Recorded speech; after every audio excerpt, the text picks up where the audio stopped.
Hello bachcho, let's read the question. So the question here is adult height in humans is at least partially hereditary. Tall parents tend to have tall children, but humans come in large range of sizes, not just tall and short. Which extension of the Mendel's model account for the hereditary variation in human height? तो यहाँ पे हमारा जो की concept है वो है की कॉन्सेप्ट लिख लेते हैं हम यहाँ पे this is about the inheritance pattern of human height inheritance pattern of human height.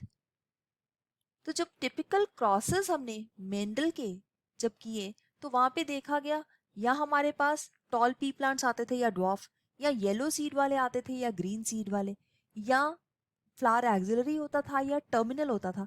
लेकिन फिर जो मेंडल के मॉडल्स को थोड़ा सा एक्सटेंड किया गया, यहाँ पे देखा गया कि कई कैरेक्टरिस्टिक्स जिसमें सबसे पहला ह्यूमन हाइट, फिर हो सकता है ह्यूमन स्किन कलर या ह्यूमन आई कलर, इनके अंदर डिफरेंट वेरिएशंस है। इसमें सिर्फ कैरेक्टर्स ही नहीं है लेकिन इसमें कुछ बीच के इंटरमीडिएट कैरेक्टर्स भी बहुत सारे देखे गए।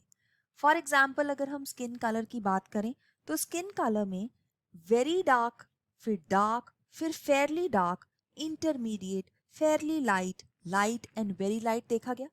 इसी तरह से ह्यूमन हाइट के अंदर भी ये सब कुछ देखा गया। तो ये जो ह्यूमन हाइट और स्किन कलर का पैटर्न है इसको हम पॉलीजेनिक इनहेरिटेंस बोलते हैं। पॉलीजेनिक का मतलब है कि एक कैरेक्टर को कंट्रोल करने वाली जो जीन्स है वो ज्यादा है। तो पॉलीजेनिक इनहेरिटेंस को हम क्वांटिटेटिव इनहेरिटेंस भी बोलते हैं बिकॉज ये डिपेंड करती है quantity of the dominant alleles में।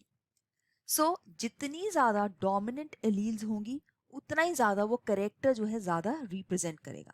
हम एक एग्जांपल ले लेते हैं, जैसे suppose capital A, capital B और कैपिटल सी तीन एलील्स हैं और एक इंडिविजुअल में ये सारी डोमिनेंट है, मतलब सारे 6 के 6 जो एलील्स हैं वो डोमिनेंट है सब क्रोमोसोम्स के ऊपर। That means this person is suppose to be a tall person.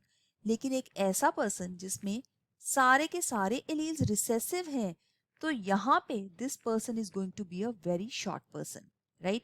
और यहाँ पे हम लिख सकते हैं वेरी टॉल और यहाँ पे लिख सकते हैं वेरी शॉर्ट, क्योंकि अगर सपोज यहाँ पे 5 एलील्स डोमिनेंट है तो ये पर्सन टॉल होगा, वो वेरी टॉल नहीं होगा, राइट।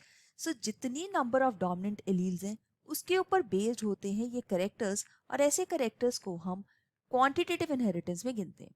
सबसे पहले इन कैरेक्टर्स को स्टडी किया था मेंडल के मॉडल को एक्सटेंड करने के लिए जे कॉल र्यूटर जो साइंटिस्ट थे।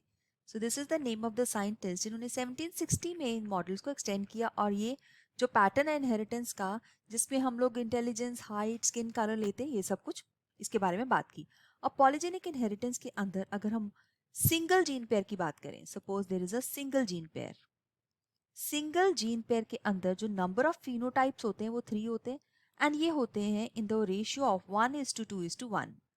अगर 2 जीन पेयर्स की बात करें, in case of 2 gene pairs, तो यहाँ पे ये 5 होंगे different types of phenotypes and they are in the ratio of 1:4:6:4:1। अगर यहाँ पे ये 3 जीन पेयर्स हों जिस तरह से हमने यहाँ पे लिया है एक एग्जाम्पल यहाँ पे, सो अगर यहाँ पे 3 जीन पेयर्स हों तो जो नंबर ऑफ फिनोटाइप्स हैं वो 7 होंगे। That will be in the ratio of 1:6:15:20:15:15:6:1। सो यहाँ पे 3 जीन पेयर्स है। फिर हम देखते हैं कि नंबर ऑफ इंटरमीडिएट टाइप्स है वो इंक्रीज करते हैं in the number of polygenes, लेकिन पेरेंटल टाइप्स हैं जो वो सेम रहते हैं, दैट मीन्स 2 ही रहते हैं।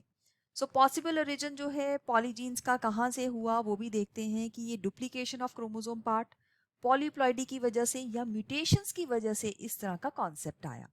सो I hope you have understood it well. All the best, thank you.